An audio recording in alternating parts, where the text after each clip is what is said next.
2004ರಲ್ಲಿ ಮದರಸಾ ಶಿಕ್ಷಣ ಕಾಯ್ದೆ ತಂದಿತ್ತು ಉತ್ತರ ಪ್ರದೇಶ ಸರ್ಕಾರ.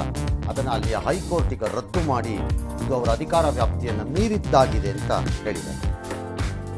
ಕೆಟ್ಟಿಂತೋಗಿತ್ತಂತೆ ರೈಲ್ವೆ ಎಂಜಿನ್ ಅಂತ ನಮ್ಮ ಕಾರ್ಮಿಕರು ತಳುತ್ತಿದ್ರು ಉತ್ತರ ಪ್ರದೇಶದಲ್ಲೂ. ಅದಕ್ಕೆ ಕಾಂಗ್ರೆಸ್ನವರು ಬುಲೆಟ್ ಟ್ರೈನ್ ಭರವಸೆ ಕೊಟ್ಟ ಸರ್ಕಾರದ ಹಣೆಯ ಬರಹ ಅಂತ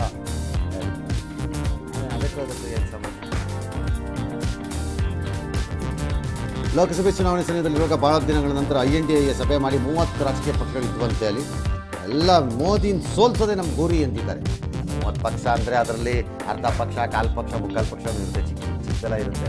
ದೊಡ್ಡ ಪಕ್ಷಗಳು ಇರಬೇಕಾದವ್ರು ಇಲ್ಲವೇ ಇಲ್ಲ. ಈಗ ದೆಹಲಿ CM ಅರವಿಂದ್ ಕೇಜ್ರಿವಾಲ್ ವಿರುದ್ಧ ಕೇಜ್ರಿವಾಲ್ ಇಡಿ ಅಧಿಕಾರಿಗಳ ವಿರುದ್ಧನೇ ಕಣ್ಣಿಟ್ಟಿದ್ದರಂತೆ ತಗಳಪ್ಪ ಅಂತ.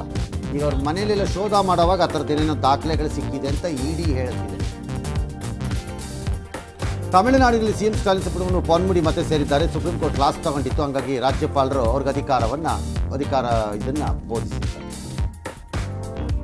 ಮಂಡ್ಯದಲ್ಲಿ ಕುಮಾರಸ್ವಾಮಿ ಸ್ಪರ್ಧೆ ಮಾಡಬಾರ್ದು, ನೀವೇ ಮಾಡಿ ಕಳಿಬೇಕಿದ್ರೆ ನಮ್ಮ ಕುಮಾರಸ್ವಾಮಿ ಇಲ್ಲೇ ಇರಲಿ ಚನ್ನಪಟ್ಟಣದಲ್ಲಿ ಅಂತ ಬಾಲ್ ಗಲಾಟೆ ಅಂತೆ ಕಾರ್ಯಕರ್ತರು. ಕುಮಾರಸ್ವಾಮಿ ಸ್ವಲ್ಪ ಸಮಾಧಾನವಾಗಿರ್ರಪ್ಪ ಅಂತ ಹೇಳಿದ್ದಾರೆ. ತುಮಕೂರು ತಾಲೂಕಿನ ಕುಚ್ಚಂಗಿಕೆರೆ ಬಳಿ ಸುಟ್ಟ ಸ್ಥಿತಿಯಲ್ಲಿ ಕಾರೊಂದು ಪತ್ತೆಯಾಗಿದೆ. 3 ಶವ ಬಂದಿದೆ. ಎಲ್ಲರೂ ಬೆಳತಂಗಡಿ ಮೂಲದವರು ಅಂತ ಗುರುತಿಸಿದ್ದಾರೆ. ಆತ್ಮಹತ್ಯೆನೋ ಕೊಲೆನೋ ಗೊತ್ತಾಗ್ತಾ ಇಲ್ಲ. ಕಾರು ಯಾರೋ ರಫೀಕ್ ಅನ್ನೋರಿಗೆ ಸೇರಿದ್ದಾಗಿದೆಯಂತೆ. ಚಿಕ್ಕಮಗಳೂರಿನಲ್ಲಿ ಕಾಡಾನೆ ದಾಳಿಗೆ ಮತ್ತೊಬ್ಬರು ಬಲಿಯಾಗಿದ್ದಾರೆ. ಕೆಂಚೇನಹಳ್ಳಿ ಬಳಿ ತೋಟಕ್ಕೆ ಹೋಗ್ತಾ ಇದ್ದ ಕಾರ್ಮಿಕರನ್ನು ಒಂಟಿ ಸಲಗ ಕೊಂದಿದೆ. ತಮಿಳುನಾಡು ಮೂಲದ ಶ್ರೀಧರ್ ಅಂತ ಗುರುತಿಸಿದ್ದಾರೆ. ಇಲಾಖೆಯ ವಿರುದ್ಧ ಸ್ಥಳೀಯರು ಆಕ್ರೋಶ ಹೊರಹಾಕಿದ್ದಾರೆ. ಬಿಸಿಲಿನಿಂದ ಕಂಗೆಟ್ಟಿದ್ದ ದಕ್ಷಿಣ ಕನ್ನಡ ಮಂದಿಗೆ ಮಳೆರಾಯ ಕೊಂಚ ತಂಪೆರೆದಿದ್ದಾನೆ. ಮಂಗಳೂರು, ಪುತ್ತೂರು, ಬೆಳತಂಗಡಿ, ಬಂಟ್ವಾಳ ಸೇರಿ ಹಲವೆಡೆ ಮಳೆಯಾಗಿದೆ. ಬೆಳಗಾವಿ ನಗರದಲ್ಲೂ ಒಂದು ಸ್ವಲ್ಪ ಮಳೆಯಾಗಿದೆ. ಮುಂದೆ ಈ ಭಾಗದಲ್ಲಿ 1-2-3 ದಿನ ಮಳೆ ಆಗ್ಬೋದು ಅಂತ ಹೇಳ್ತಿದ್ದಾರೆ.